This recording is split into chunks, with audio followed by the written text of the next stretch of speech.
Hi friends, welcome to நம் சமையல். நல்லா இருக்கீங்களா? இன்னைக்கு பார்க்க போறது வெள்ளை குருமா. அதுக்கு ஒரு கை பீன்ஸ் பொடி அரிஞ்சு வச்சுக்கேன், ஒரு கை பட்டாணி, ஒரு நூக்கல் சின்னதா அரிஞ்சு வச்சுக்கேன், ஒரு கேரட்டு, வெங்காயம், ஒரு வெங்காயம் பெரிய வெங்காயம் நீட் வாக்கில் எடுத்து வச்சுக்கேன், அரை மூடி தேங்காய், 4 முந்திரி பருப்பு, 3 பச்சை மிளகாய், இஞ்சி ஒரு துண்டு, பூண்டு 5 பல்லு. இது போட்டு முதல்ல அரைச்சிட்டு வந்துடலாம். இந்த மாதிரி நைஸா அரைச்சிக்கோங்க. குக்கர் வச்சுட்டேன், அடுப்பத்தை வச்சுட்டு தேங்காய் எண்ணெய் ஊற்றிக்கோங்க, நல்லா இருக்கும். தேங்காய் எண்ணெய் 2 ஸ்பூன் ஊற்றுறேன். பிரியாணி இலை, ஒரு பட்டை, ஒரு கிராம்பு, ஏலக்காய்.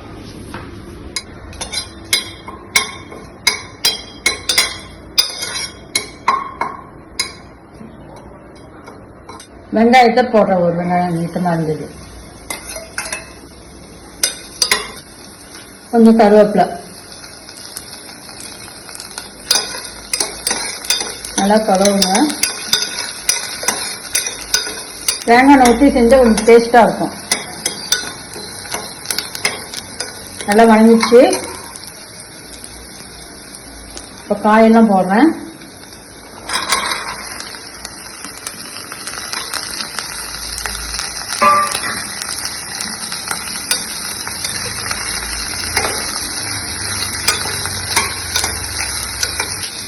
தேவையான உப்பு,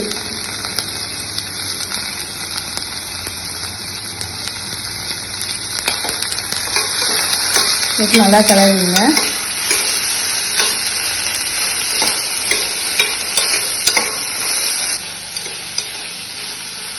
அரைச்சதை ஊற்றிடலாம்.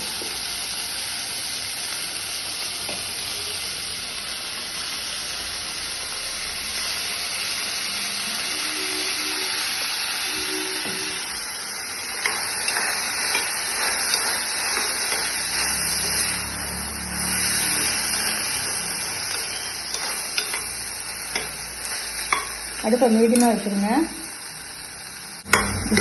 கலரிட்டு 2 டம்ளர் தண்ணி ஊற்றி நல்லா கலரி மூடி வச்சுருங்க. ஒரு விசில் வந்தோடனே ஆஃப் பண்ணிடலாம்.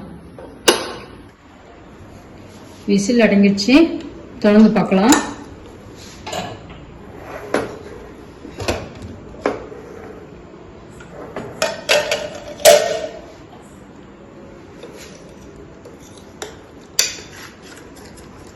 நல்லா கலரி விடுங்க.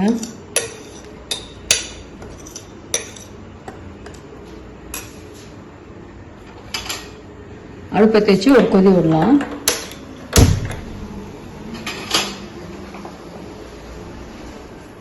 கொஞ்சம் பெருங்காயம் போடுங்க.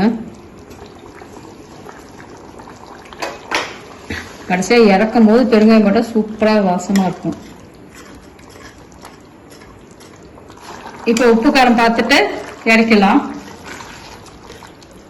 உப்பு காரம் கரெக்டா இருக்கு. காரம் வேணுங்க, அது மேல பச்சை மிளகா அரிஞ்சு போட்டுருங்க.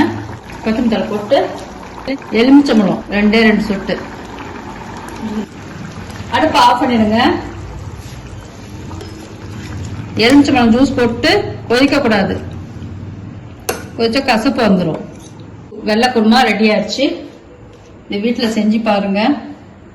உங்களுக்கு பிடிச்சிருந்தா கமெண்ட் பண்ணுங்க. தேங்க்யூ.